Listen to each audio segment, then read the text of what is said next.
Notre civilisation est caractérisée par le travail. Tel est l'élément commun qui lie l'activité de nos ancêtres, occupés à frotter une pierre pour en tirer un ustensile, à celle des scientifiques de l'espace qui font des expérimentations tout en tournant autour de la planète. Mais le travail revêt de nombreuses facettes. Il y a ceux qui, dans le travail, se réalisent en tant que personne. Ceux qui, en revanche, en ont trop. Ceux qui cherchent du travail sans en trouver. Ceux, enfin, qui l'ont perdu avant l'heure. Notre système est un système dynamique. Il change si rapidement que nous pouvons ne pas réaliser ce que nous gagnons et ce que nous perdons. Prenons l'exemple d'un jeune qui ne parvient pas à trouver de travail. Lorsqu'on dit à un jeune, dans cette situation, tu dois te résigner à ne pas avoir de poste fixe, un poste de travail fixe. La flexibilité, c'est aussi cela, la mobilité. Qu'est-ce qui, d'évidence, est atteint? C'est un pilier de la civilisation occidentale représenté par la vocation au travail.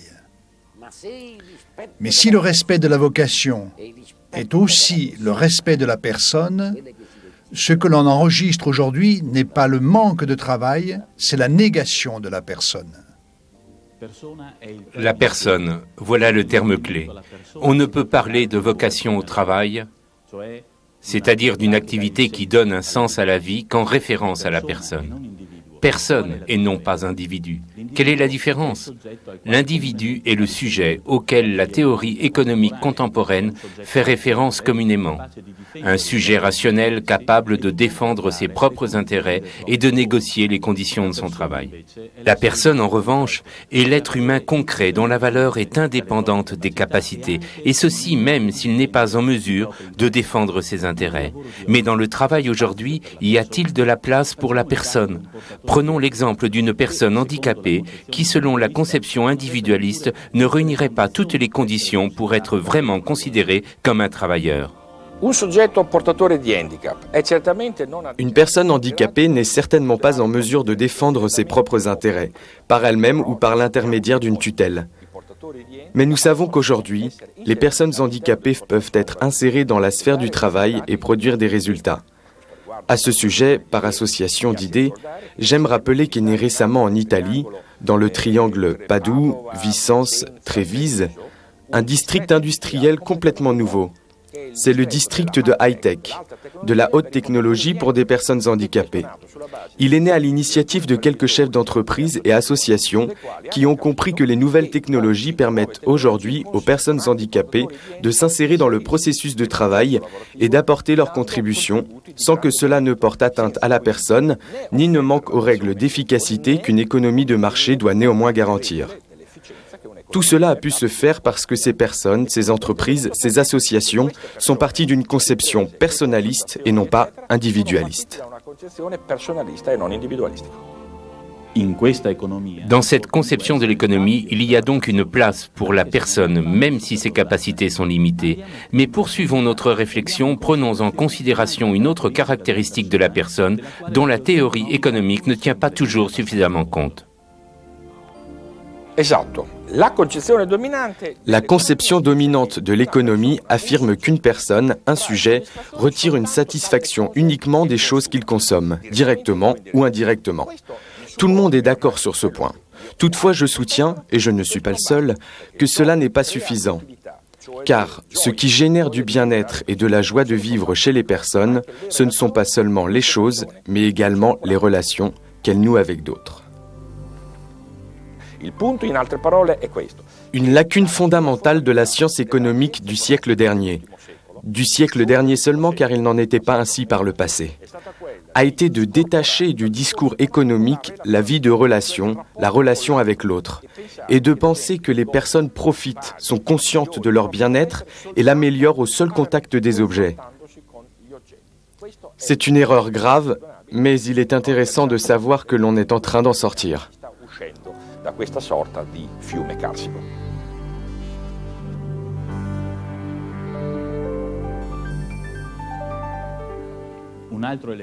Un autre élément qui caractérise la situation actuelle est la rapidité extrême des changements.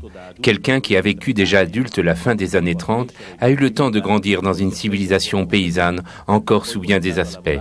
Il a ensuite commencé à travailler dans une époque industrielle et se retrouve aujourd'hui aux prises avec une époque post-industrielle. Nous avons certainement gagné beaucoup, mais nous avons aussi perdu, en particulier en termes de sécurité.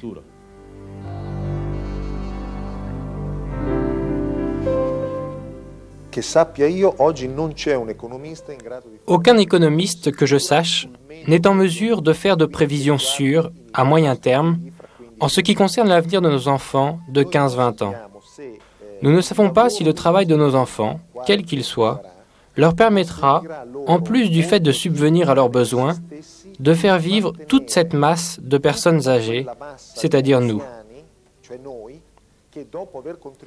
Après avoir contribué toute notre vie, au moyen d'un prélèvement fiscal très onéreux, comme nous le savons tous, au maintien de la génération précédente, nous demanderons la restitution de ce que nous avons donné pour pouvoir survivre.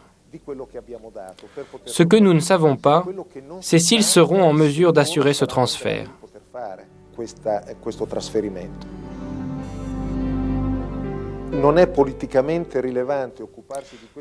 Politiquement, il est malvenu de considérer ces problèmes. En effet, dans une optique de pure opportunité électorale, la perspective du long terme n'est jamais payante. Facendo i conti, se mi conviene o non mi conviene fare una certa scelta per vincere di nuovo le elezioni, certamente la prospettiva del lungo periodo non è pagante. L'incertitude a toujours été là, et elle continuera à y être. Par le passé aussi, nos aïeux étaient incertains, et comment ? Mais l'incertitude d'hier était liée à des éléments de la nature, au fait de ne pas parvenir à se mettre quelque chose sous la dent pour satisfaire les morsures de la faim, parce que les maladies décimaient. Pensons aux différentes plaies d'alors, etc. L'incertitude d'aujourd'hui est d'un autre ordre. Elle est endogène. Cela signifie que cette incertitude est liée à la façon dont nous structurons nos sociétés. C'est une incertitude qui dépend de la manière dont nous fixons les règles du jeu. Si nous fixons des règles du jeu économique et social telles qu'elles augmentent l'incertitude au lieu de l'atténuer, nous n'arrivons qu'à des désastres. Nous provoquons un désespoir grandissant.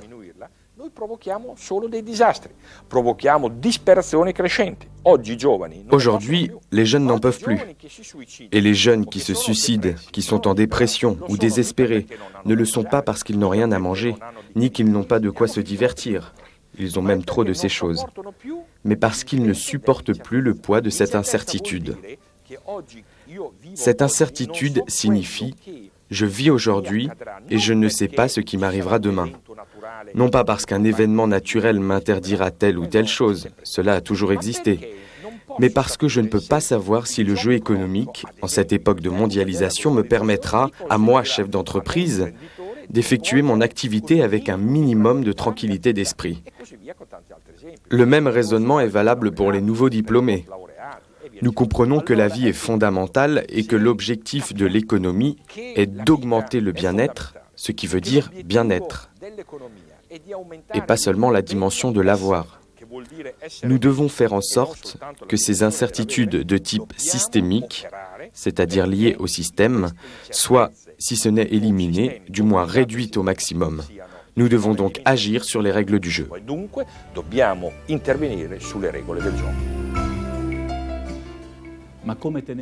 Mais comment faire coïncider le dynamisme d'un système économique en continuelle mutation et l'exigence d'avoir une société toujours plus humaine ? Parcourons ensemble le chemin qui nous a menés jusqu'à cette question.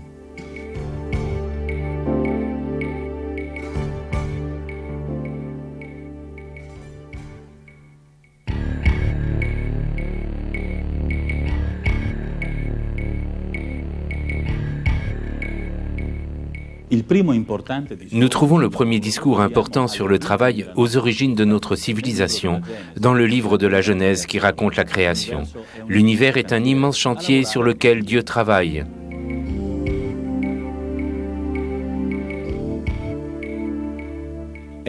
C'est le premier livre de la Bible, mais il n'a pas de valeur que pour les Juifs et les chrétiens, car il n'est pas seulement un texte de foi, il est l'une des sources de notre culture, et ce qui est dit du travail a tracé un chemin où nous avançons encore aujourd'hui.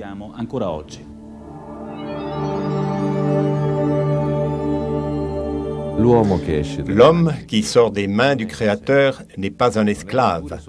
Il n'est pas non plus un instrument passif dans les mains de Dieu, comme il est parfois décrit dans d'autres textes.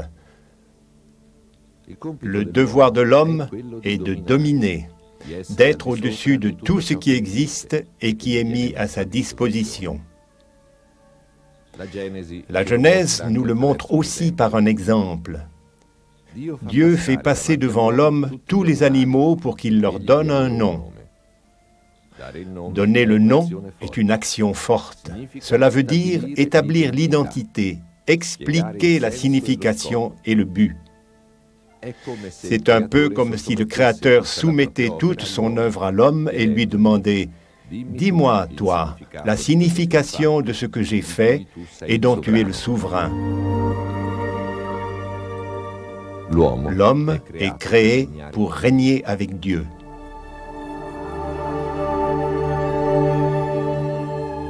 Le septième jour, le Créateur se repose et il établit que l'homme aussi fera de même. L'institution du samedi devra rappeler pour toujours cette supériorité originelle de l'homme qui se soumet seulement à Dieu et l'égalité fondamentale de tous les hommes. Celui qui a Dieu comme Seigneur ne peut avoir d'autre maître. C'est là le point essentiel. Naturellement, il y a là aussi une incidence très forte par rapport à la vie quotidienne.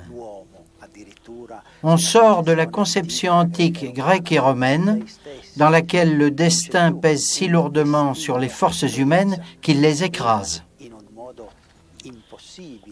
Ce récit de la Genèse met en évidence la liberté de l'homme, capable de choisir, et d'autre part, il permet de dépasser une conception dualiste qui considère que la partie spirituelle de l'homme est bonne, tandis que la partie matérielle est mauvaise. L'homme portant en lui, dans sa constitution même, des éléments du mal. In se stesso, nella sua stessa costituzione di male, ma anche questo è superato dall'idea di creazione. Enfin, la conception du temps qui se dégage de ces textes bibliques montre que dans la vie de l'homme, il y a un début avec la naissance et une fin avec la mort, qui devient aussi une fin vers laquelle progresser. Pendant cette période de vie sur cette terre, l'homme est appelé à être responsable de tout ce qui le concerne et donc à participer, à se sentir engagé en quelque chose qui donne sens à sa vie.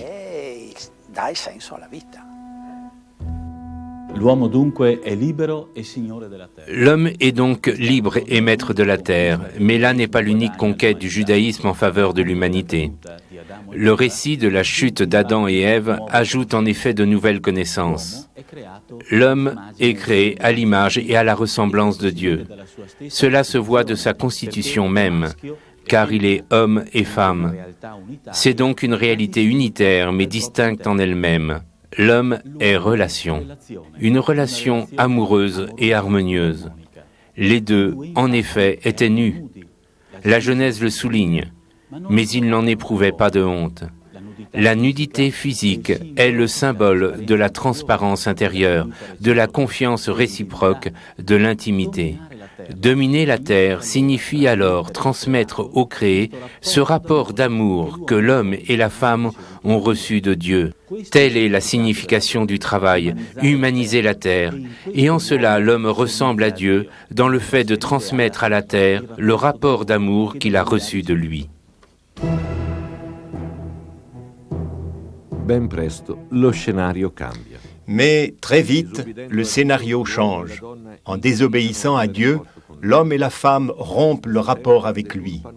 Et en même temps, ils faussent leur rapport mutuel. Le texte, en effet, raconte que les deux s'aperçurent qu'ils étaient nus et en éprouvèrent de la honte. Le fait de se couvrir signifie la disparition de l'intimité, de la confiance réciproque.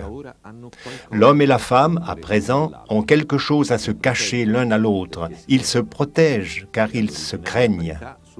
Et à l'égalité originelle succède un rapport de subordination. Au moment où l'homme, appelé par Dieu à rendre compte, accuse la femme, la soumet, il se crée de cette manière la première hiérarchie injuste. La femme, à son tour, décharge la faute sur le serpent, qui représente tous les autres animaux et tout le créé. L'univers, uni et harmonieux à l'origine, est à présent traversé par une scission, par un conflit latent qui ne demande qu'à éclater.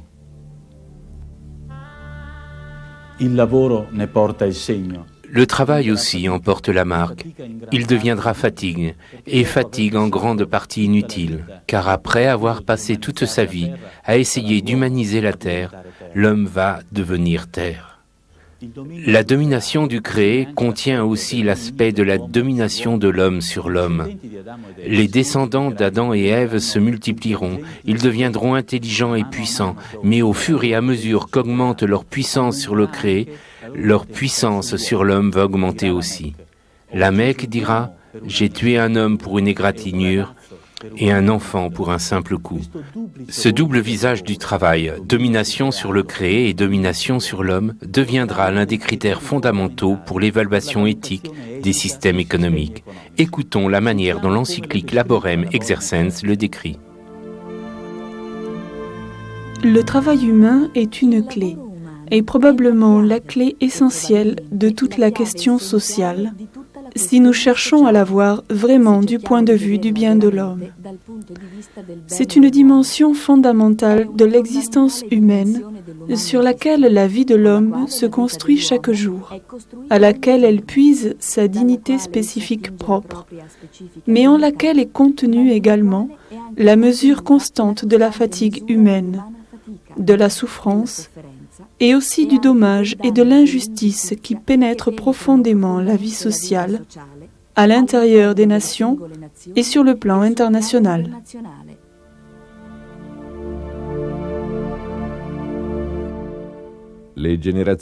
Au fur et à mesure que les générations se succèdent, les classes sociales commencent à se différencier et à s'éloigner les unes des autres. Le peuple se divise entre riches et pauvres. Pendant longtemps, la pauvreté a été considérée chez les Juifs comme un signe de faute. On pensait que celui qui était riche ne pouvait l'être devenu que grâce aux faveurs de Dieu, et c'était donc injuste. Vice-versa, si le pauvre était pauvre, boiteux ou aveugle, il le devait au péché, le sien ou celui de ses parents. Très lentement, à l'intérieur d'Israël, l'idée que la pauvreté n'est pas un signe de la malédiction de Dieu commence à faire son chemin, et qu'au contraire, le pauvre était le préféré de Dieu, le plus fidèle, car il ne pouvait compter que sur lui.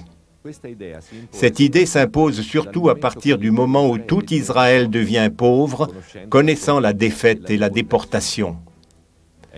Voici qu'alors les prophètes condamnent les injustices qui engendrent la pauvreté, que la voix du pauvre, dans son invocation à Dieu, arrive à exprimer la spiritualité authentique d'Israël. Et ceci est un don ultérieur introduit par le judaïsme dans la culture humaine. L'idée que la pauvreté puisse exprimer une richesse intérieure, un témoignage, un devoir.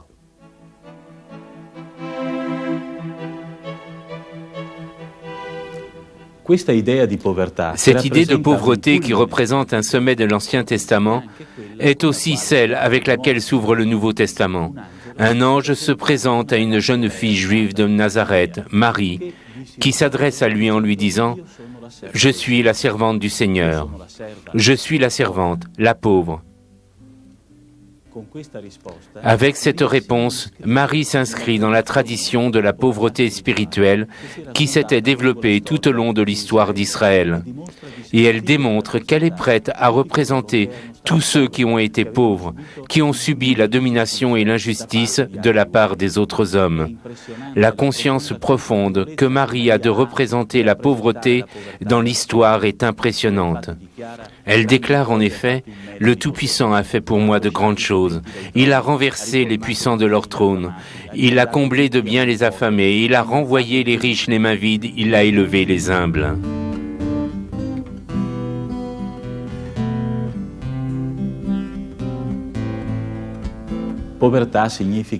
Pauvreté signifie en négatif, manque, absence.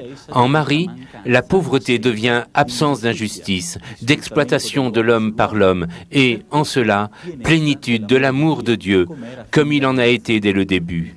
Le christianisme commence avec ce renversement de l'injustice qui s'accomplit en Marie et l'époque où nous vivons a le devoir de le réaliser dans l'histoire.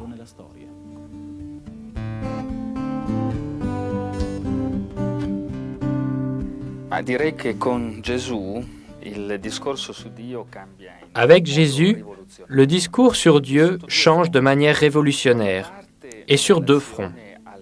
D'une part, la révélation de Dieu, telle qu'elle se manifeste dans l'Ancien Testament, qui est certainement une préparation à ce que Jésus apporte de nouveauté absolue. Car au Seigneur, au Dieu unique et un, tel qu'il est défini dans l'Ancien Testament, Jésus apporte un Dieu Trinité, qui ne dit pas « je suis », mais qui, en Jésus, son Fils éternel fait chair, dit « nous sommes ».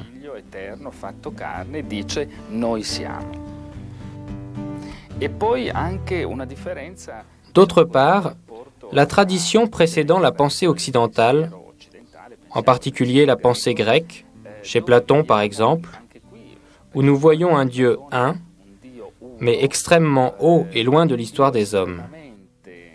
Désormais, c'est un Dieu qui est inséré dans l'histoire des hommes, qui fait irruption dans cette histoire, et qui, pour le dire avec la première lettre de Jean, a comme nom agapé, c'est-à-dire amour.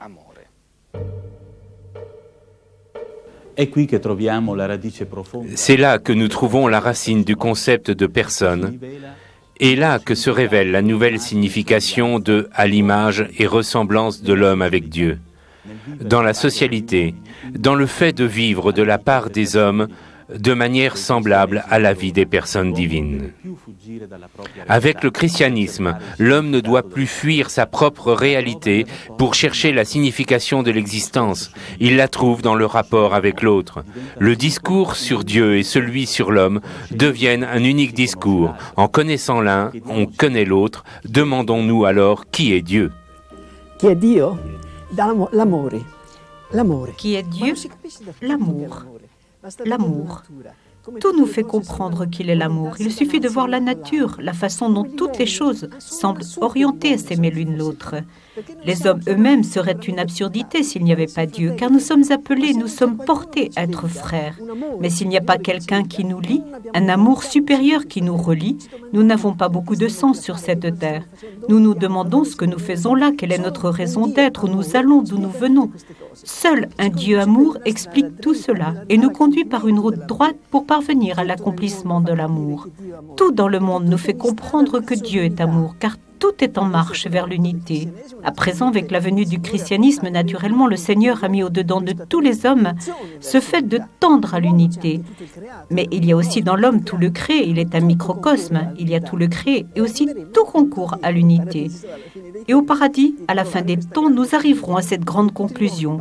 Tous les hommes participeront à la vie même de Dieu, car Dieu nous aime à un point tel qu'il nous aime comme lui-même. Il ne nous dirait pas « aime ton prochain » si lui-même ne le faisait pas. Il nous aime comme lui-même, il nous introduit en son sein car il est amour.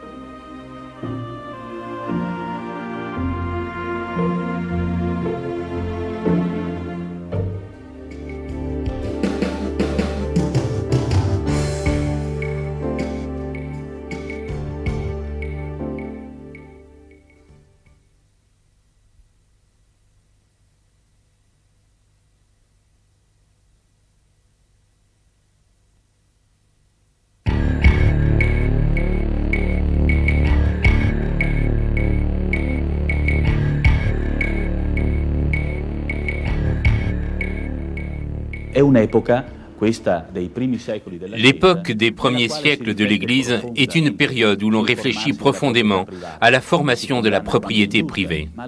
On la condamne quand elle est injuste, mais en même temps, on cherche à la diffuser justement parce qu'elle protège la personne. Pour Grégoire le Grand, le riche n'est que l'administrateur de ses biens. Saint Augustin soutient que le superflu des riches est le nécessaire des pauvres. Et donc posséder plus que ce qui nous est utile signifie le voler à ceux qui en ont besoin. Au 1er siècle, donc, la doctrine de l'Église sur la propriété privée se précise et elle restera dans sa substance la même jusqu'à nos jours. Voyons comment l'encyclique Laborem Exercens la présente. La tradition chrétienne n'a jamais soutenu le droit à la propriété privée comme quelque chose d'absolu et intouchable.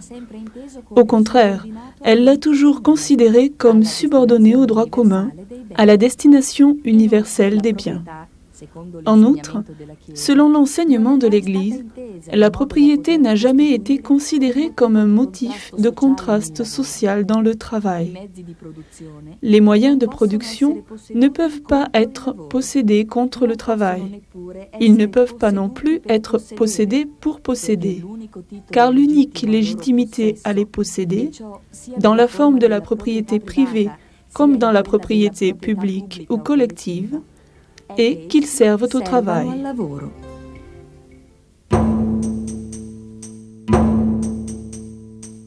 Saint Paul avait écrit « Celui qui ne travaille pas ne mange pas » et il se consacrait pendant la nuit à la fabrication de toiles, afin de vivre de son travail et de ne pas peser sur les communautés auxquelles il rendait visite. Cette conception paulinienne du travail se répand dans le mouvement monastique, surtout à partir de Saint Benoît et plus tard. Le travail sert à maintenir la communauté et à aider les pauvres. La fatigue qu'il comporte a une valeur ascétique égale à la prière. Dans une société qui, dans la culture dominante, dévaluait toute activité physique en dehors de la guerre, voir des moines travailler avait un effet détonnant. La sacralité des moines rendait sacré aussi leur travail. L'économie médiévale se réorganise autour des monastères et c'est souvent sous l'impulsion des ordres monastiques que de nouvelles terres sont défrichées. L'économie prend un tour harmonieux. Les nouvelles terres mises en culture amènent à une autosuffisance alimentaire et elles garantissent un surplus de production qui permet à une partie de la population européenne de se consacrer à de nouvelles activités. Les commerces reprennent et de nouveaux métiers font leur apparition qui demandent d'être acceptés et reconnus comme moralement licites et utiles socialement. L'époque médiévale était caractérisée par une attitude de méfiance envers l'esprit de profit, qui était tout de suite identifiée à l'idée d'avidité. L'idée dominante était que chaque action, notamment celle qui concernait la sphère économique, devait faire abstraction de ce que l'on considérait comme une soif du gain. D'où une attitude de soupçon à l'égard du commerce, en général, et de la personne du commerçant en particulier, lequel était presque nécessairement, par sa profession même, dirais-je, proche du péché. Le tournant survient avec la grande contribution des ordres mendiants qui surgissent juste en même temps que la naissance d'une nouvelle économie citadine. Franciscains et dominicains construisirent souvent leurs couvents près des villes, à l'abri des remparts. Mais les villes s'étendaient rapidement et le couvent était ainsi absorbé à l'intérieur de l'agglomération. Mais surtout, les ordres mendiants partageaient la vie quotidienne de leurs contemporains. Ils en connaissaient les problèmes, les difficultés, les fatigues, les espérances. Dans son testament, saint François écrit « Je travaillais de mes mains et je veux travailler. Je souhaite fermement que tous les autres frères s'emploient à un métier honnête. Celui qui ne sait pas, qu'il apprenne. Les théologiens des ordres mendiants écrivent de nouveaux manuels pour les confesseurs et l'évaluation des professions bourgeoises change. Le plus grand philosophe du Moyen-Âge, saint Thomas d'Aquin, s'interrogea carrément sur la légitimité de gagner de l'argent grâce au commerce. Et ceci nous fait comprendre à quel point la question était ouverte. Il répondit qu'un gain par le commerce était licite, car le commerce représentait de fait une fonction utile pour la société. En effet, il permettait de trouver des marchandises que l'on ne trouvait pas sur place. Et d'autre part, le commerçant avait droit à une juste rémunération qui le dédommageait de son travail et lui assurait, à lui et à sa famille, une existence décente.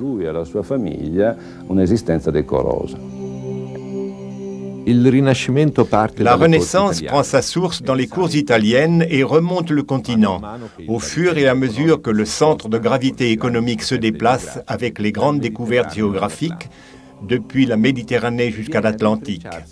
Et elle vient se mêler à un autre grand mouvement qui sépare l'Europe en deux, la réforme de Luther et de Calvin.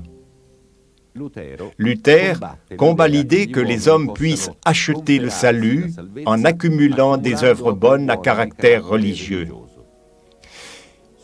Il soutient, en revanche, que tout ce que l'homme accomplit honnêtement et avec foi est déjà un service rendu à Dieu. Et, de conséquence, le travail, la profession, acquièrent, dans le sens le plus fort du terme, un caractère de vocation. Luther donne donc déjà une forte impulsion à l'agir économique quotidien, lui conférant une valeur spirituelle.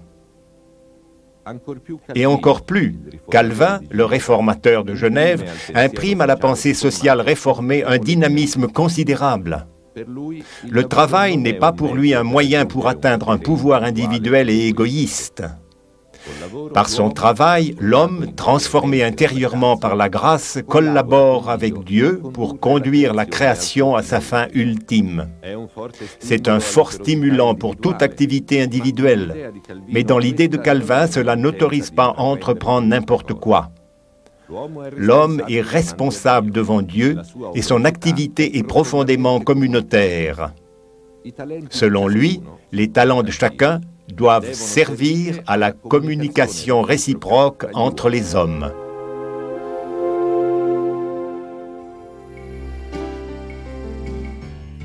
Mais une chose est de tenir en respect les appétits individuels dans la petite ville de Genève, où Calvin exerce son influence, une autre est de garantir la solidarité dans les activités d'entreprise d'une moitié de continent. L'esprit religieux diminuant, la solidarité tend également à disparaître, et ainsi l'activité d'entreprise que le calvinisme avait beaucoup aidé devient surtout expression de l'individualisme, oublieux désormais du bien commun.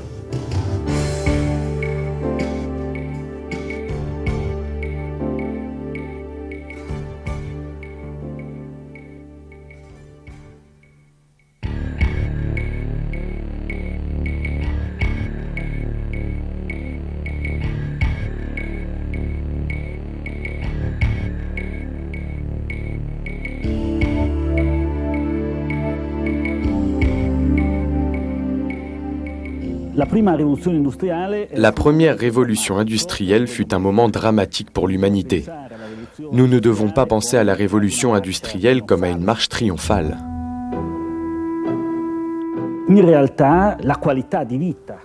En réalité, la qualité de vie de l'homme diminua considérablement à cette période.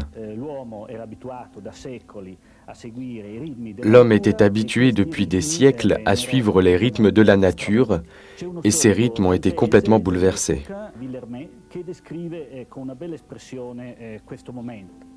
Un historien français de l'époque, Villermé, décrit ainsi cette période.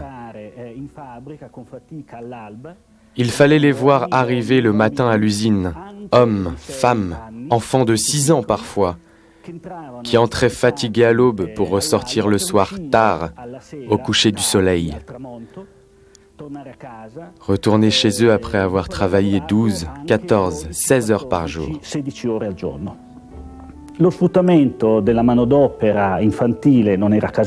L'exploitation de la main-d'œuvre enfantine n'était pas fortuite. de même que celle de la main-d'œuvre féminine.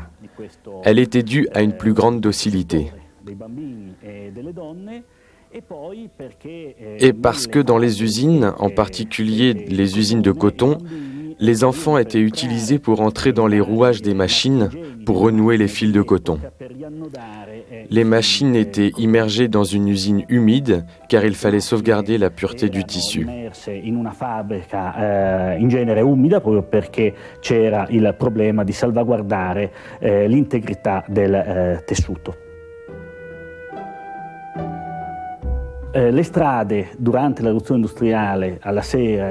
Durant la révolution industrielle, les rues étaient remplies de personnes ivres. Le dimanche, le plus souvent, les personnes restaient chez elles pour se reposer, ou simplement parce qu'elles étaient malades. Une période dramatique qui fut brève cependant, car en l'espace de quelques décennies, la révolution industrielle fut en mesure d'améliorer la qualité de vie de l'homme.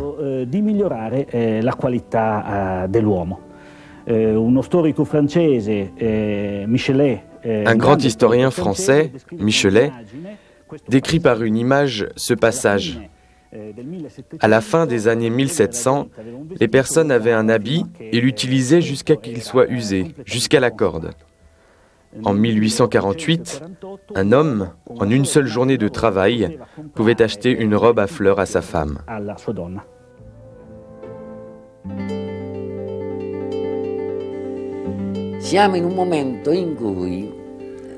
Nous sommes à un moment charnière où, à l'époque dite manufacturière, succède l'ère industrielle. La période de la civilisation industrielle naissante ne s'explique pas sans le grand phénomène de l'usine. C'est très significatif. Nous sommes en 1776 avec la publication de La richesse des nations de Adam Smith. Que note-t-on? Que les 2 premiers chapitres sont consacrés à la division du travail. Dans une usine anglaise d'épingles, il y a 18 spécialisations. Pourquoi? À quoi sert la division du travail? Elle sert à augmenter les rythmes productifs. Naturellement, commencent à naître des problèmes que le même Smith prend en considération. Il s'agit par exemple de l'aliénation de l'ouvrier, affecté à une seule opération, dans l'élaboration d'un produit, sans qu'il ne sache rien de l'ensemble du produit.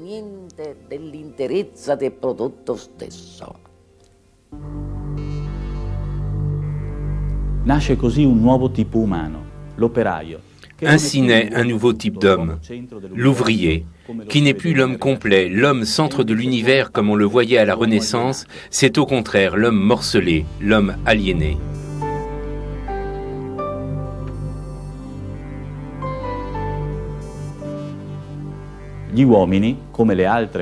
Les hommes, comme les autres composantes de la machine, s'usent, au point que des générations entières sont immolées sur l'autel de l'industrie.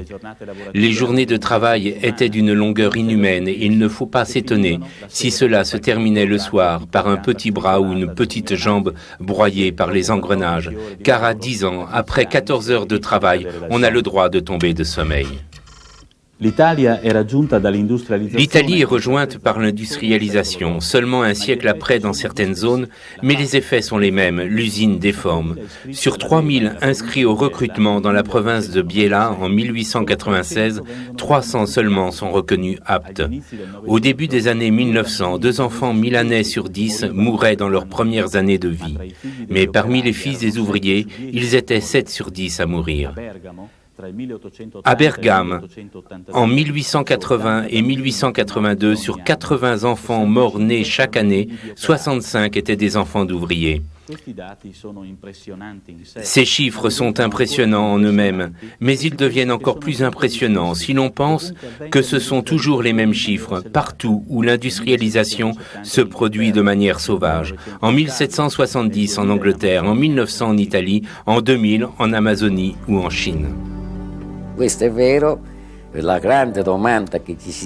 C'est vrai, une grande question se pose à nous. La technique qui aurait dû favoriser la libération de l'homme du travail produit en réalité l'aliénation de l'homme et surtout l'expulse peu à peu des processus productifs confiés uniquement aux machines. Le grand problème face auquel nous nous trouvons aujourd'hui plonge ses racines dans les réflexions qui vont de l'époque de l'illuminisme à l'époque de Goethe et de la philosophie classique allemande et trouve son point culminant en Karl Marx. On peut considérer, quel que soit le point de vue qu'on ait sur Karl Marx, qu'il est indubitablement un observateur perspicace du destin de l'homme dans une ville où tout est devenu marchandise. Nous le constatons sans cesse aujourd'hui. Lorsque l'aspect économique prend le dessus sur le domaine politique, sur le domaine éthique, cela aboutit à une situation que l'on ne contrôle plus, où la dimension de l'homme est totalement oubliée.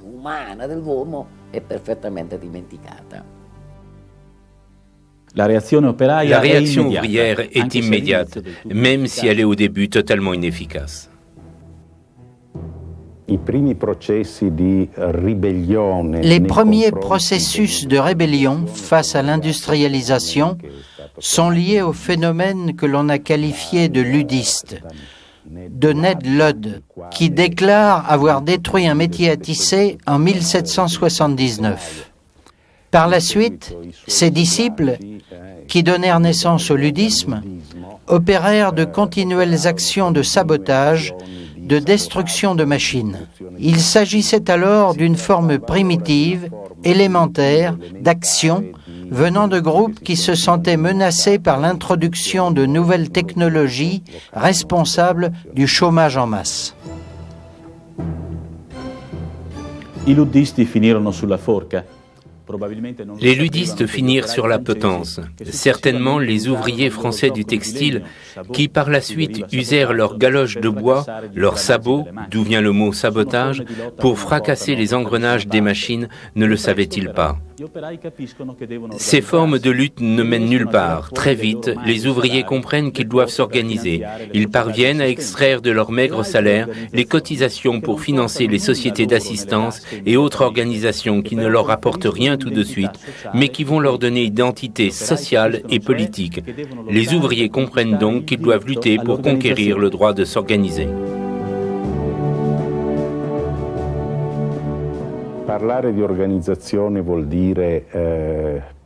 Les organisations sont une étape ultérieure par rapport aux phases initiales de présence d'un groupe social ou d'une classe sur la scène publique.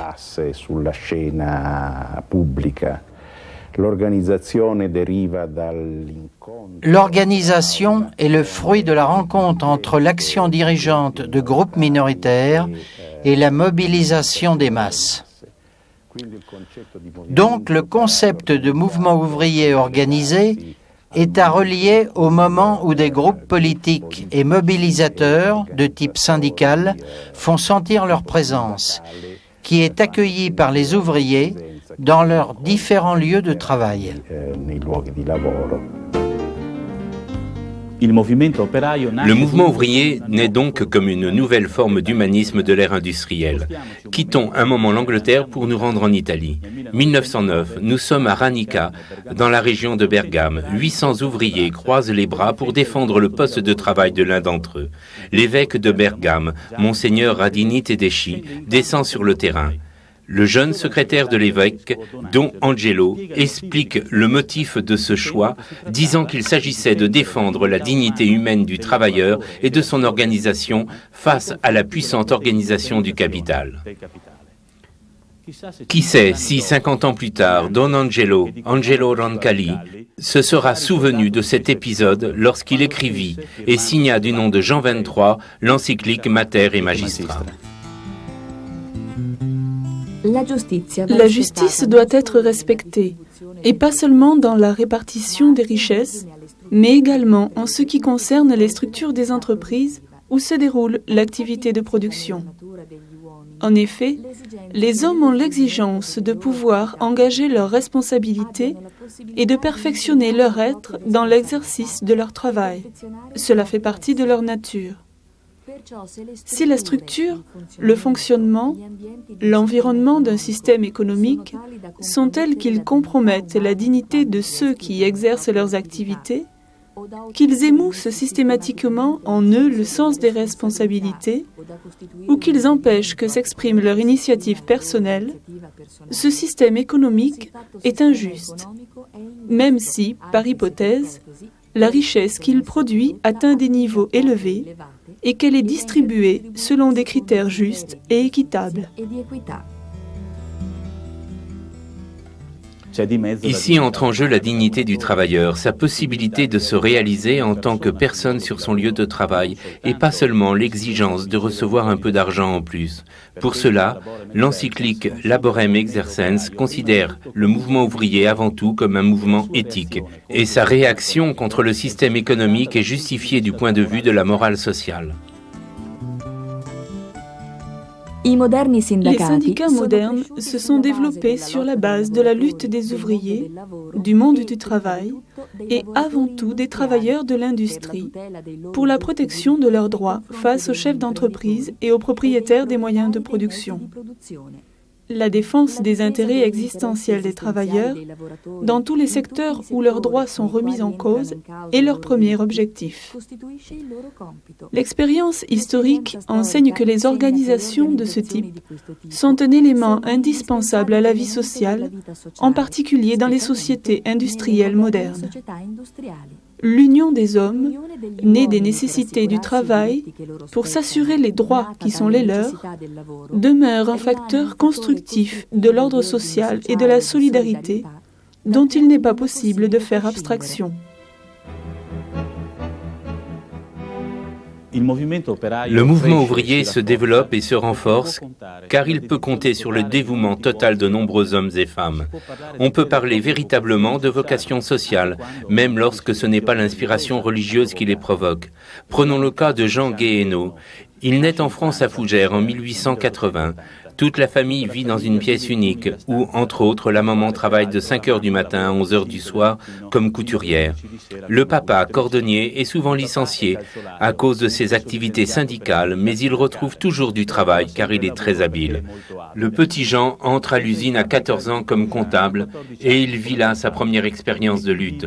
Les ouvriers sont en grève et l'absence de courrier menace l'existence même du syndicat. Certes, la lutte est inégale. Les ouvriers sont très vite affamés, mais la solidarité grandit aussi. Les enfants sont envoyés dans d'autres villes auprès de familles ouvrières qui les nourrissent, jusqu'à ce que dans la petite ville de Fougères arrive le grand leader socialiste Jean Jaurès. Voici comment le jeune Guéhenno le raconte. Jean Guéhenno racconta l'episodio. Parlava sotto il mercato coperto. Il parlait sous le marché couvert. Toute la ville était venue l'écouter. Il nous parla à peine de nos épreuves. Il nous dit que nous n'avions pas le droit d'être vaincus, car notre lutte n'était pas seulement la nôtre, mais celle de tous. Il s'adressa exclusivement à notre fierté. Il nous dépeignit le monde que nous portions en nous, et nous pleurions en le reconnaissant.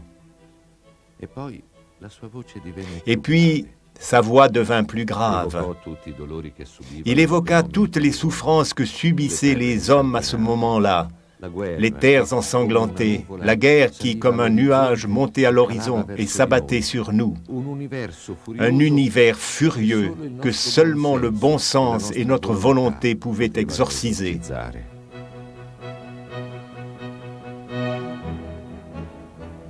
Allora soltanto. Et seulement, vers la fin du discours, il nous appela de ce nom chargé de tendresse. Compagnons. Pour la première fois, j'eus le pressentiment de notre destinée.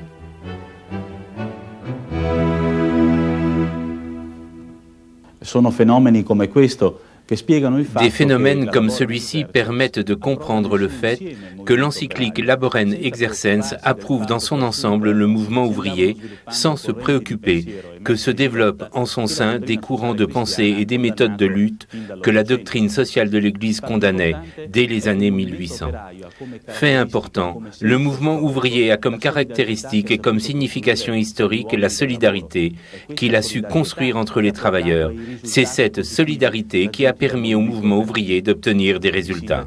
Les syndicats, en effet, ne peuvent pas être considérés seulement comme le reflet de la structure de classe de la société.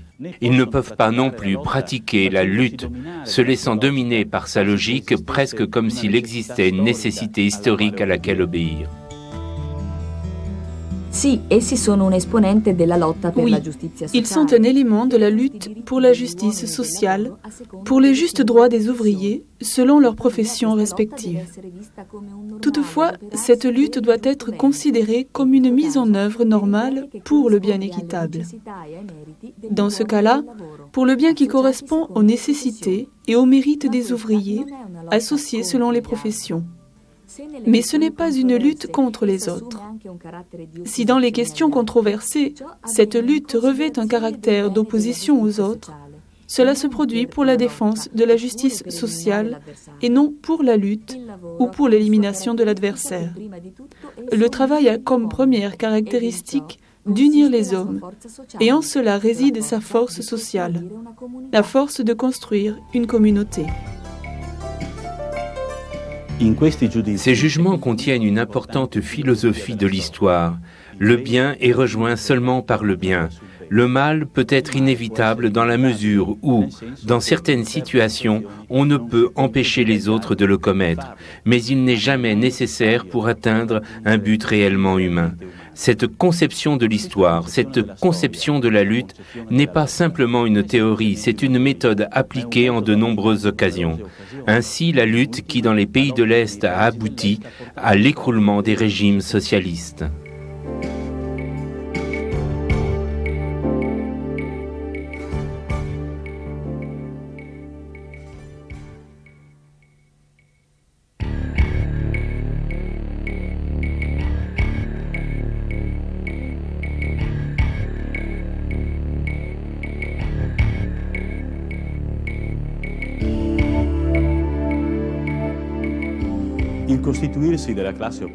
La constitution de la classe ouvrière comporte un déracinement des rythmes de vie traditionnels liés au monde agricole et simultanément le déracinement d'une pratique religieuse qui était bien accordée au rythme de ces temps-là. Donc, en de nombreux lieux, la classe ouvrière n'abandonne pas les églises, mais elle naît spontanément au dehors. L'Église commence ainsi une démarche de rapprochement par rapport à la classe ouvrière. À présent, des catholiques médecins comme Faudéré, préfets, comme Villeneuve-Bargemont, sont au cœur des changements de cette période et ils se rendent compte que l'assistance traditionnelle ne suffit pas.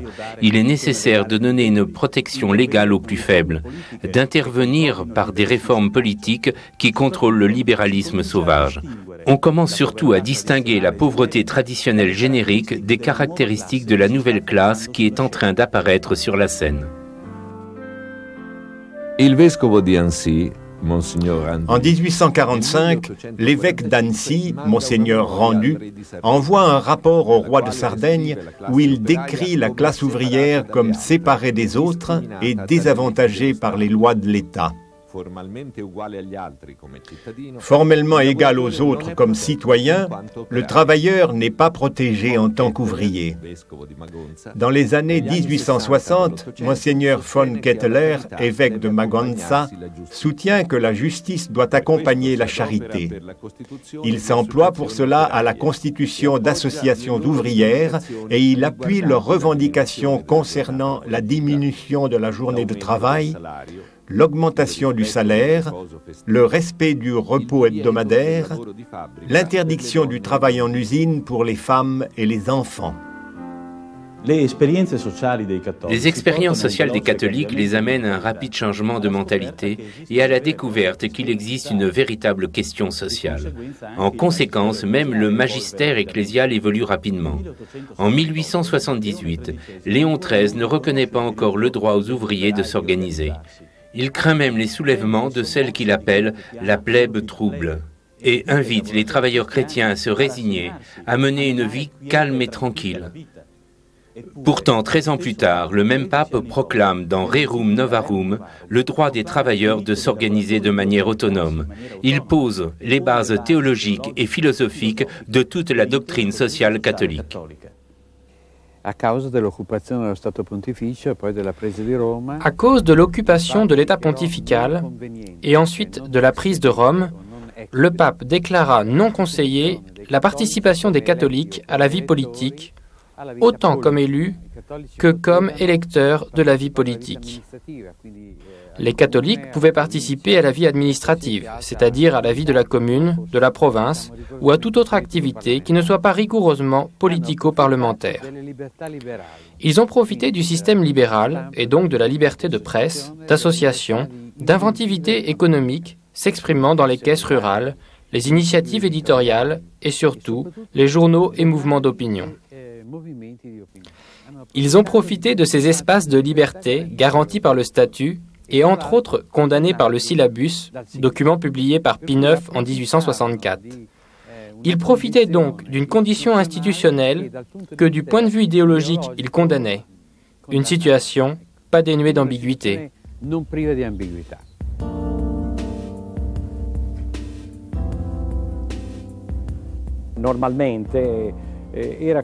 La caisse rurale était normalement une petite coopérative constituée de paysans, de métayers, d'ouvriers agricoles, qui en général géraient des fonds qui n'étaient pas à eux et dont ils avaient besoin pour améliorer l'exercice de l'activité agricole.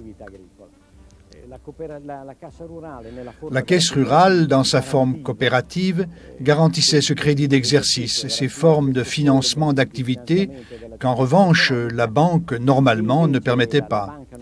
Car le gérant d'un fonds qui n'était pas à lui, n'étant pas propriétaire, ne pouvait pas donner la garantie de l'emprunt pour une hypothèque. Les caisses rurales ont joué un rôle important autant sur le plan économico-financier, c'est-à-dire en recueillant l'épargne locale et en la reversant localement, que sur le plan social. Car elles ont aidé les masses paysannes qui, sans cela, auraient été coupées de la vie sociale et économique à jouer un rôle, et elles ont produit également des classes dirigeantes.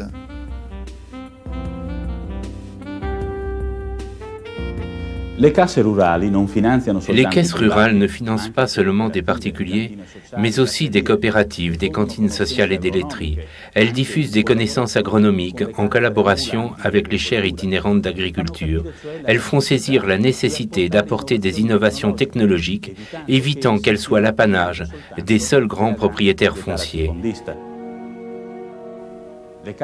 Les caisses rurales ont contribué à donner une stabilité à la petite entreprise paysanne de type familial, évitant qu'un grand nombre de paysans passent du statut de petits propriétaires à celui de salariés agricoles. Mais comment les choses se passent-elles dans l'industrie ? Le monde catholique italien des dernières décennies du XIXe siècle est morcelé. Il n'est pas unitaire. À côté des légitimistes, c'est-à-dire des hommes qui regardaient plus les équilibres sociopolitiques du passé, je verrais un centre progressiste modéré et une aile plus avancée, frange catholique plus engagée dans le social, avec des personnes comme Toniolo Gemelli. Toniolo comme penseur et Gemelli comme réalisateur. C'est un cas éclatant de sainteté sociale. Il n'y a pas de négation du temps, mais plutôt une tentative pour fournir une réponse chrétiennement inspirée. C'è il tentativo di fornire una risposta cristianamente ispirata. Nel caso di Toniolo c'est un raisonnement, l'élaboration d'une conception catholique des rapports entre les classes et des effets de l'industrialisation, qui était le grand problème d'alors. Cela signifiait de ne pas abandonner les classes ouvrières à la lutte des classes. Et donc, comme il le pensait, à la haine, à l'opposition ou à une espèce de pratique non chrétienne ou carrément antichrétienne. Justement pour cela, Giuseppe Tognolo, au début des années 1900, continue à pousser pour que se forment des organisations syndicales catholiques en compétition avec les organisations socialistes déjà existantes. Les organisations catholiques sont déjà présentes à la fin des années 1800, mais elles commencent à se multiplier au début des années 1900. En 1911, une enquête du ministère de l'Agriculture, de l'Industrie et du Commerce en recense 304 avec 104 000 inscrits. À la même période, les adhérents des organisations syndicales révolutionnaires sont estimés à 150 000 et les membres des syndicats socialistes à 1 demi-million. La répression del generale Pelloux à Milano vede La répression du général Pelloux à Milan voit en première ligne, parmi les défenseurs des ouvriers et de la foule qui revendiquent pour les droits et la justice sociale, un prêtre, Don Albertario. Et ceci est très significatif pour comprendre que déjà, l'action syndicale du monde catholique n'est plus quelque chose d'abstrait, de théorique ou seulement une exhortation pieuse, mais qu'elle commence à s'enraciner dans la population, parmi les travailleurs. Au tout début du siècle, les premières lois constituées chez les ouvriers du textile de Lombardie et les premières lois paysannes toujours dans le Val Padana en sont une illustration. De là part tout un discours d'organisation qui porte ensuite, après la Première Guerre mondiale, à la constitution de la Grande Confédération italienne du travail. C'est le premier syndicat catholique organisé, réponse à la Confédération générale du travail qui s'était mise en place en 1907. Ceci après que le mutualisme, doctrine économique basée sur la mutualité, de souche socialiste et anarchique, ait constitué les chambres du travail dans les différentes provinces italiennes et organisé ses propres batailles contractuelles par l'intermédiaire des groupes qui adhéraient au syndicalisme socialiste.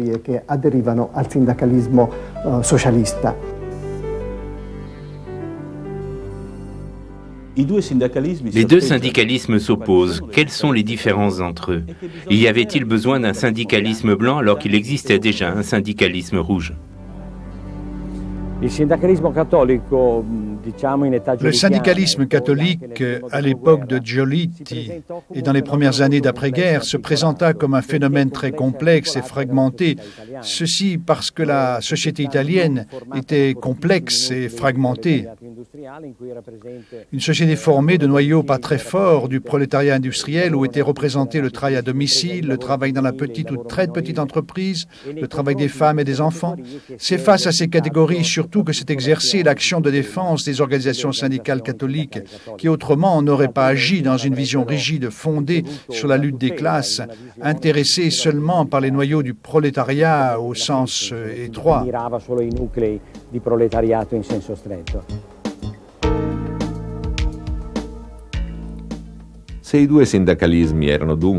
Si les deux syndicalismes étaient donc sous certains aspects complémentaires, ils entraient dans une rude compétition lorsqu'ils s'adressaient aux mêmes catégories de travailleurs, surtout dans les usines où les socialistes cherchaient à être les seuls représentants. Les affrontements entre blancs et rouges étaient à l'ordre du jour, surtout dans les années qui ont suivi la Première Guerre mondiale, et les motifs ne manquaient pas. En effet, les syndicats catholiques, très souvent, n'adhéraient pas aux grèves car ils les jugeaient plus politiques qu'économiques.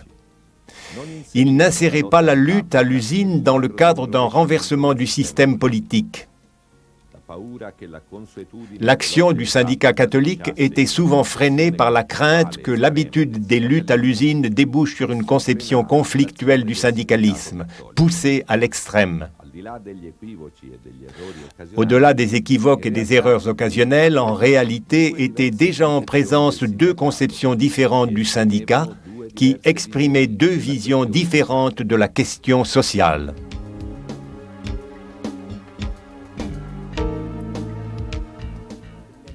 nella distinzione o nella contrapposizione tra i due sindacalismi. Un certain nombre d'éléments ont joué sans aucun doute dans la distinction et l'opposition entre les deux syndicalismes. La culture de base, les valeurs, la vision même de la société, où pour la culture socialiste et communiste, la propriété devait être détruite, et où pour la culture catholique et catholique sociale, la propriété devenait au contraire une garantie pour l'individu et devait donc en quelque sorte être défendue. Le discours catholique et le discours socialiste utilisaient en quelque sorte deux langages et deux logiques différentes.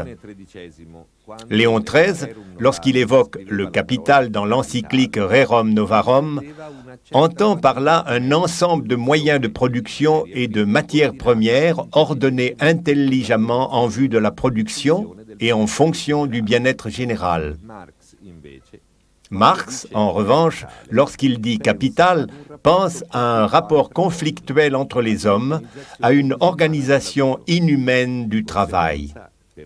En conséquence, il ne peut pas y avoir pour Marx de collaboration entre capital et travail, justement parce que le capital est quelque chose de négatif en soi, et donc la société ne peut se développer seulement qu'à travers un conflit. Léon XIII, en revanche, admet l'existence des injustices engendrées par le capital et il considère aussi qu'elles doivent être éliminées par la lutte.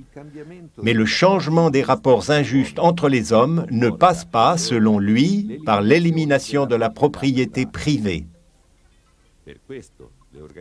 Pour cela, les organisations catholiques proposeront non pas la disparition du capital, mais le contrôle ouvrier de l'administration de l'usine, la participation, l'actionnariat ouvrier en vue de la copropriété.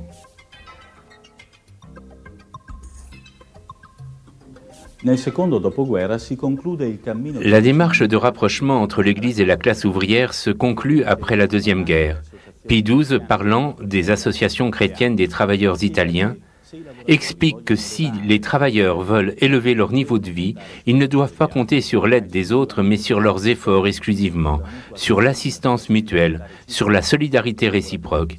Et les travailleurs chrétiens sont l'Église dans le monde du travail.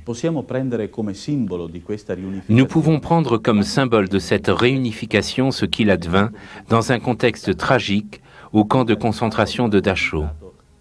La Gestapo avait concentré là tous les prêtres qu'elle avait réussi à identifier à l'intérieur des différents camps. Ils étaient 2500 en 1942. Seulement 1100 d'entre eux virent la fin de la guerre. Pourquoi Dachau ? C'était une cité du travail. Survivaient seulement ceux qui conservaient la capacité de travailler.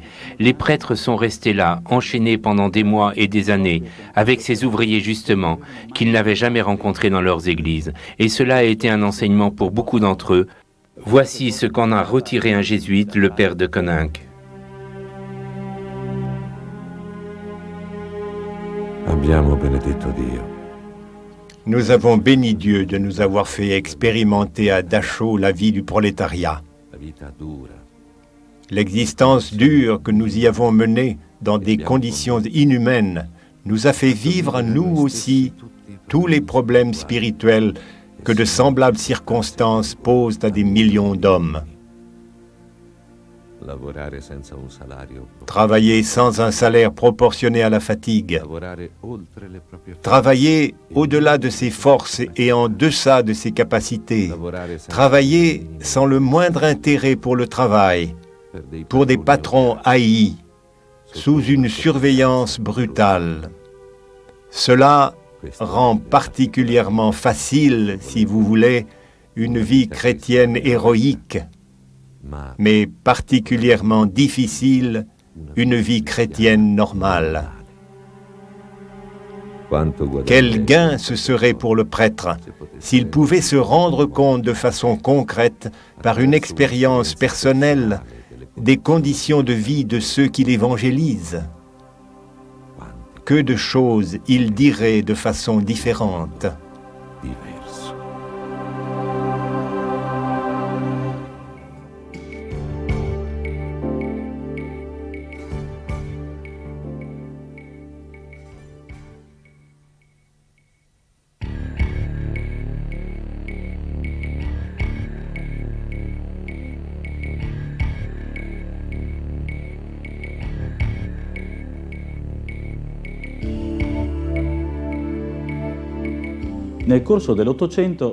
Courant 1800, de nombreuses théories se développent à l'intérieur du mouvement ouvrier, souvent en opposition entre elles. Dans la majeure partie des cas, c'est le marxisme qui prévaut. Il ne se limite pas seulement à fournir une conception de l'organisation et de la lutte, mais il donne une véritable vision du monde.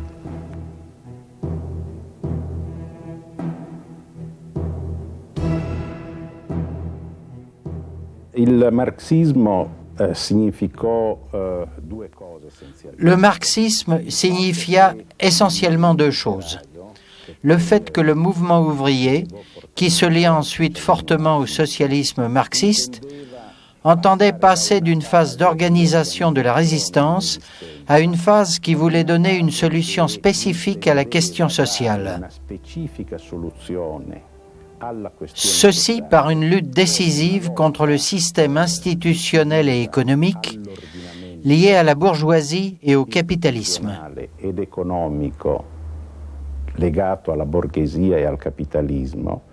Quindi il marxismo rappresentò l'innesto. Donc le marxisme représentait la greffe dans le mouvement ouvrier d'un processus révolutionnaire qui portait la lutte d'un plan de revendication et d'amélioration des conditions de travail à une lutte des classes et à une lutte politique qui avait comme objectif l'abolition de la propriété privée et la fin du capitalisme. Come scopo l'abolizione della proprietà privata e la fine del capitalismo.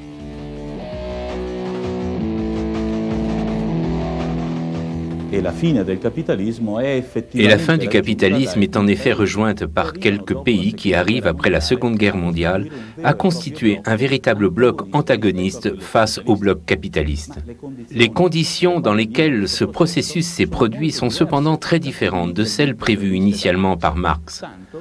Au point que pour sauver le marxisme, certains le séparent nettement des vicissitudes des régimes socialistes.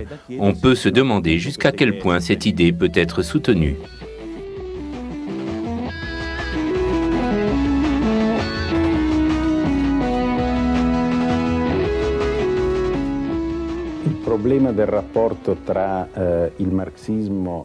Le problème du rapport entre le marxisme et le pouvoir est complexe. En tout cas, il n'y a pas de doute qu'il existe un lien, et un lien très fort. Il réside dans le fait que le communisme au pouvoir cherchait à faire naître une nouvelle société basée sur l'abolition de la propriété privée et sur le contrôle collectif des moyens de production. Mais nous devons tenir compte du fait que le communisme au pouvoir s'est développé sur le renversement total de l'hypothèse de Marx. Si è sviluppato sulla base di un totale rovesciamento dell'ipotesi marxiana. Marx pensava che Ce dernier pensait que le communisme, que la société socialiste, se développerait dans les pays qui avaient connu le capitalisme le plus avancé. Che avevano conosciuto il capitalismo sviluppato. Invece si sviluppò il En revanche, il progressa dans les pays où le capitalisme ne s'était pas développé. Donc, le communisme au pouvoir a été une réponse, non pas au capitalisme développé, mais au manque de développement. Et il a présenté toutes les caractéristiques de ce paradoxe. Dans les pays non développés, il s'est mis en place comme un raccourci vers la modernisation qui, en Occident, était advenue par l'intermédiaire du capitalisme. Et donc, le rapport avec Marx et Engels réside tout entier dans l'abolition du capitalisme. Le renversement de la pensée de Marx et de Engels réside dans le fait qu'elle est fondée sur l'absence d'héritage du capitalisme développé. Que la tentative de faire naître une nouvelle société à partir de l'abolition de la propriété privée ait été un échec, tous en sont témoins. Il est néanmoins utile d'approfondir les motivations de ce processus à l'aide de l'encyclique Laborem Exercens. La simple soustraction des moyens de production, le capital, des mains de leurs propriétaires n'est pas suffisante pour les socialiser de manière satisfaisante. Le seul passage des moyens de production à la propriété de l'État dans le système collectiviste n'équivaut certainement pas à la socialisation de cette propriété. L'on peut parler de socialisation seulement lorsqu'est assurée la subjectivité de la société, c'est-à-dire lorsque chacun, sur la base de son propre travail, se considère en même temps et à plein titre copropriétaire du grand comptoir du travail dans lequel il s'engage avec tous les autres.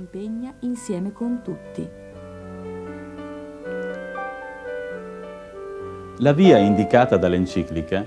La voie indiquée par l'encyclique n'est pas l'abolition de la propriété, mais son extension à tous, c'est-à-dire la copropriété.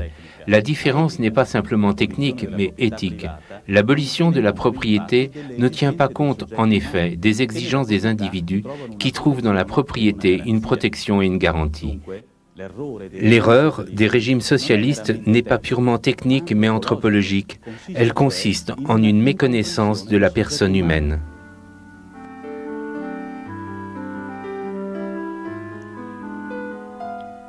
Les gens de ma génération, je suis né en 1953, n'ont jamais cru que cela continuerait.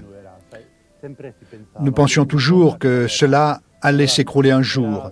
C'était pour nous une chose provisoire. D'autre part, je pense qu'il y a ceci dans la nature humaine. L'homme ne peut pas être forcé, comme une branche que tu peux plier. À un certain moment, elles se rompt. On ne peut pas aller contre cette nature de l'homme.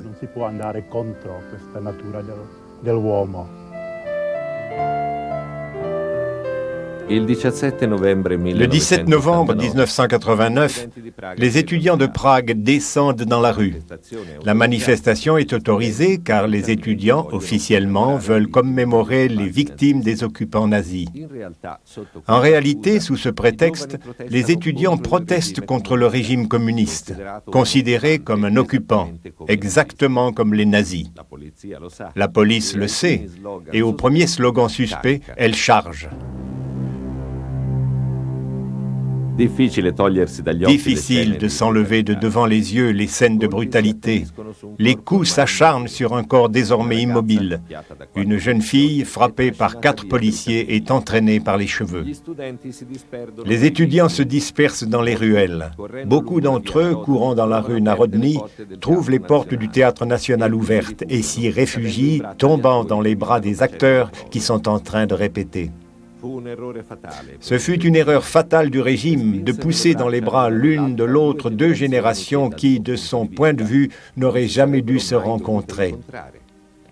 La génération née dans les années 68 et celle qui, en 68, avait subi l'invasion des blindés soviétiques pour casser le printemps de Prague et qui, pendant 20 ans, avait gardé allumée l'espérance et la lutte pour les droits de l'homme. Ce jour-là, le régime provoqua l'unité de tout le pays contre lui, car sa violence porta le peuple au-delà de la peur. Alors que nos enfants sont maltraités dans les rues, pourquoi devrions-nous, nous, parents, rester dans nos maisons ? La révolution tchèque fut faite par les familles. Les grands-mères, les mères, les pères descendent dans la rue avec les enfants. Ils arrivent place Wenceslau et s'arrêtent autour d'un grand cercle formé par terre de fleurs et de lumière qui rappellent tous ceux qui ont souffert pour la liberté. Les enfants allument leurs petites bougies. Quelqu'un laisse là un jouet, un ourson, comme un don. Les parents, inclinés vers eux, expliquent la signification de ce geste, leur murmurent à l'oreille le nom des martyrs. C'est ainsi que se transmet de génération en génération la mémoire de l'histoire, l'identité d'un peuple. Sous la photographie de Jan Palach, le jeune qui s'immola par le feu pour protester contre l'invasion de 1968, dans l'esprit des plus petits aussi se forme l'idée qu'il vaut la peine de mourir pour Prague. Je garde en mémoire de ces jours une grande manifestation. Václav Havel, depuis le balcon, parle aux jeunes en des termes non politiques. La révolution, affirme-t-il, doit se poursuivre dans la vérité et dans l'amour. Autour de moi, la foule scande Havel Narad, Havel au château. Allez persuader qu'il sera le président de la nouvelle République. Je demande à un ami, mais comment faites-vous pour être aussi sûr que les parlementaires communistes voteront vraiment pour leurs ennemis? La réponse est simple, ils sont habitués à obéir, me dit-il, et à présent, c'est nous qui donnons les ordres. La révolution de Prague fut faite sans armes, à main nue, comme on le dit, car le pouvoir détient d'autant plus de force qu'elle lui est donnée par ceux qui en ont peur. Les enfants descendent dans les rues et disent « le roi est nu ». D'où viennent ces mots, ces valeurs si étrangères au régime? Une enquête fut réalisée en 1987 à la faculté de mathématiques et de physique. 70% des étudiants se déclarèrent croyants. Les autorités ne divulguèrent jamais les résultats de l'enquête, mais cela est très révélateur de ce qui s'est passé à Prague et dans les autres pays de l'Est.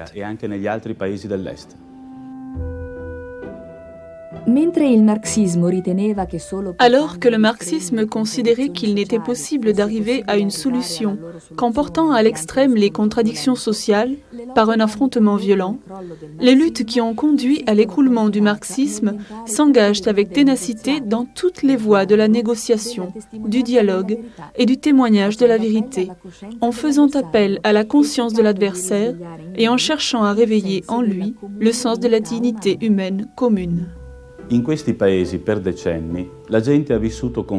Dans ces pays, la population a vécu difficilement pendant des décennies, ce qui n'est pas seulement un effort physique, c'est aussi une souffrance intérieure lorsqu'une peine est imposée, venant d'une privation infligée.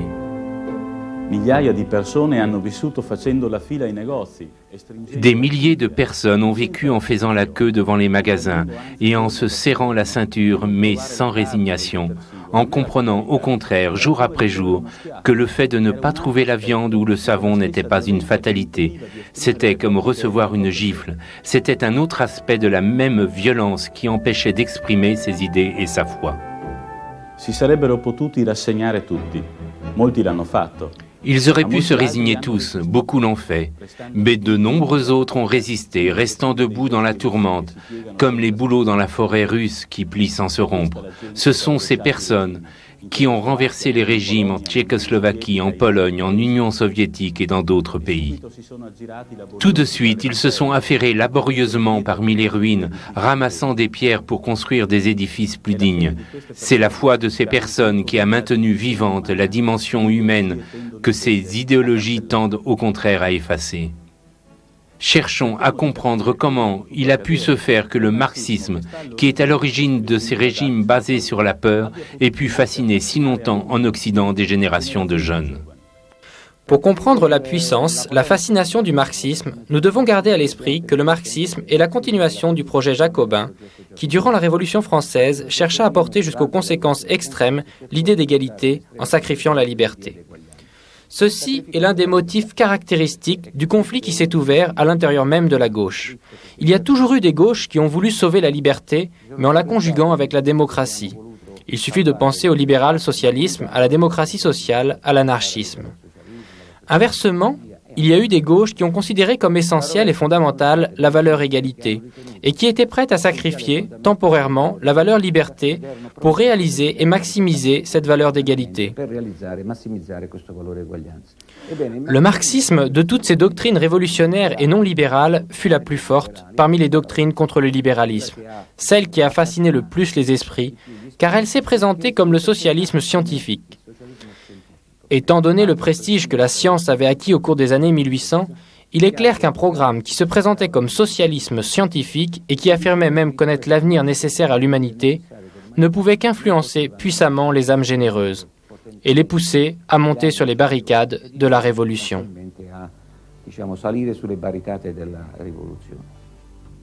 Dans la reconstruction que le marxisme fait de ses propres origines, effectivement, la période de la Révolution française est toujours soulignée fortement comme un moment de rupture par rapport au passé, en particulier le passé chrétien, et comme le début effectif de la modernité. La Révolution française ne part pas de rien. Elle n'explose pas soudainement, sans une préparation. Ce fut un événement qui surprit les gens d'alors, et, encore aujourd'hui, les historiens se demandent comment un phénomène d'une telle portée et d'un tel impact a pu se produire. mais elle a été préparée intellectuellement. Et pas seulement par les illuministes qui avaient désacralisé les institutions de l'Ancien Régime, mais surtout par des penseurs pro-socialistes ou pro-communistes comme Rousseau, Mably et d'autres. Ces derniers pensaient qu'il était possible de créer une société qui ne soit plus basée sur la propriété privée, conçue comme l'institution de l'égoïsme, mais sur la fraternité universelle. Encore une fois, c'est le christianisme qui est à l'œuvre ici. Le grand message de fraternité du christianisme que nous retrouvons laïcisé et d'une certaine manière traduit en un programme politique. Malheureusement, ce projet s'est heurté aux problèmes économiques.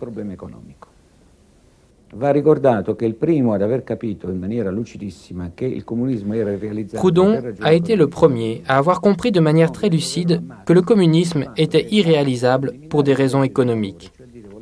Proudhon a reproché à Marx d'avoir voulu éliminer la loi de la valeur, c'est-à-dire l'échange, le marché, la monnaie, l'offre et la demande. Sans ces catégories, on ne fait pas de système économique, on détruit l'économie. C'est la preuve par 4 qu'une économie sans marché est impensable, surtout une économie dynamique. C'est l'échec total des communismes. Ils sont allés à l'échec pour des raisons économiques, certes, mais également pour des raisons anthropologiques, philosophiques et morales. En d'autres termes, l'idée circulait que l'homme devait être libéré de ses vices, non par la pédagogie, par l'exemple, par l'enseignement, mais par la terreur. Il ne faut pas oublier que Lénine, avant de conquérir le pouvoir, avait théorisé la terreur cathartique, une terreur destinée à libérer l'humanité de ses vices. Et le pire de ces vices, disait Lénine, était le désir de posséder, d'avoir le magot. Donc Lénine avait théorisé la terreur permanente pour créer l'homme nouveau. Une idée monstrueuse.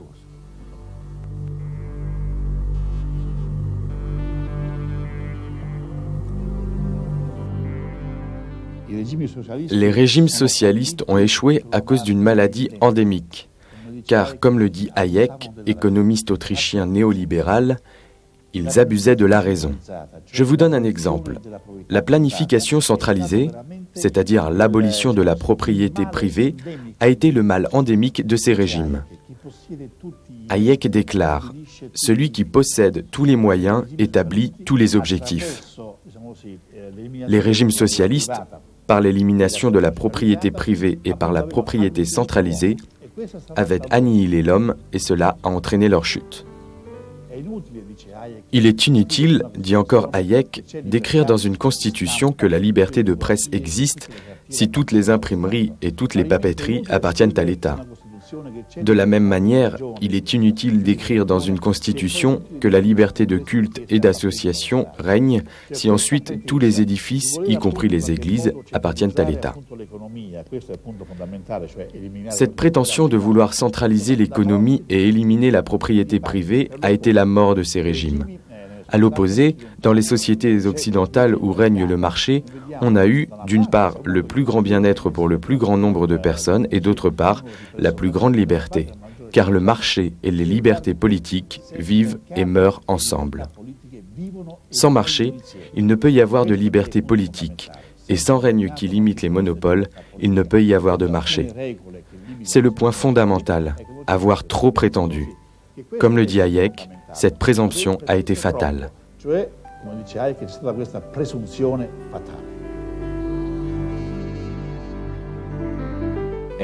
C'est une présomption qui naît cependant du désir de dépasser l'aliénation économique effective présente dans le capitalisme. L'erreur se trouve donc ailleurs.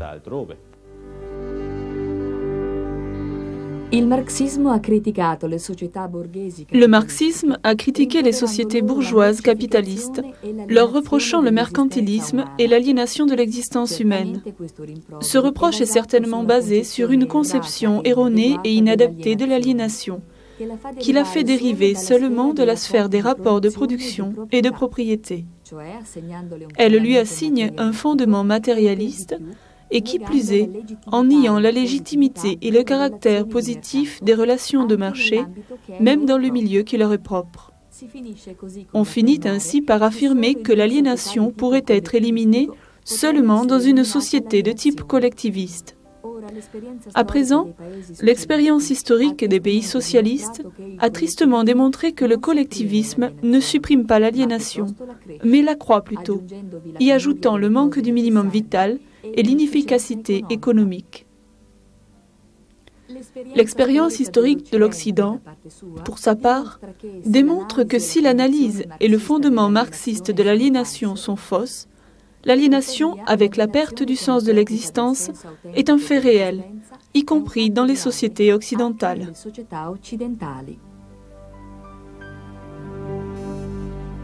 Non seulement c'est un fait réel, mais souligne également l'encyclique, on court le risque que se répande une nouvelle idéologie radicale de type capitaliste qui consiste à ne pas voir les problèmes, à ne pas reconnaître que la souffrance et la pauvreté peuvent être dépassées et ne sont pas du tout des phénomènes naturels. Le marxisme s'est trompé, non parce que l'aliénation économique n'existe pas, vivante et présente même après la chute des régimes socialistes. Il s'est trompé parce qu'il a inséré dans sa vision du monde des éléments propres à l'adversaire, le capitalisme. C'est sa faiblesse. L'erreur de penser selon les catégories de l'économisme s'est accompagnée de la naissance de la philosophie matérialiste, avec le développement de cette philosophie, depuis la phase la plus élémentaire et commune, jusqu'à la phase du prétendu matérialisme dialectique. Il est évident que le matérialisme, même dans sa forme dialectique, n'est pas en mesure de fournir à la réflexion sur le travail humain des bases suffisantes et définitives pour que le primat de l'homme sur l'instrument capital, le primat de la personne sur les choses, puisse trouver en lui une vérification adaptée et irréfutable et un appui. Dans le matérialisme dialectique, l'homme n'est pas avant tout sujet du travail et cause efficace du processus de production. Il reste compris et traité en dépendance avec ce qui est matériel, comme une sorte de résultante des rapports économiques et de production prédominants à une époque donnée. La doctrine sociale de l'Église introduit un nouveau critère d'évaluation des systèmes économiques. Nous ne devons pas les distinguer seulement sur la base du fait qu'ils admettent ou non la propriété privée. C'est un autre critère important qui génère deux types de systèmes. Les systèmes personnalistes dans lesquels l'homme est le sujet qui a la suprématie sur tout le processus du travail, et ceux qui ne sont pas personnalistes, dans lesquels, en revanche, l'homme est réduit à un objet. La situation actuelle des systèmes économiques voit les deux situations cohabiter. L'aliénation économique existe donc encore et nous devons nous fixer d'urgence le devoir de la dépasser. Ce critère d'évaluation a amené à la condamnation du libéralisme sauvage comme du communisme, une distance de la part de la doctrine sociale de l'Église, même si elle est diversifiée, que les deux intéressés n'acceptent pas, car chacun ne voit que ses propres bonnes raisons et les torts de l'autre. Il s'agit en réalité de véritables humanismes, grévés cependant de lourdes erreurs. Ce sont des idéologies erronées qui contiennent néanmoins de vrais idéaux que l'on peut faire venir en lumière et réaliser. Mais l'histoire se charge d'accomplir cette opération, car les hommes apprennent de leurs erreurs, et au fur et à mesure que la vérité qu'ils contiennent vient en lumière, le jugement éthique peut changer.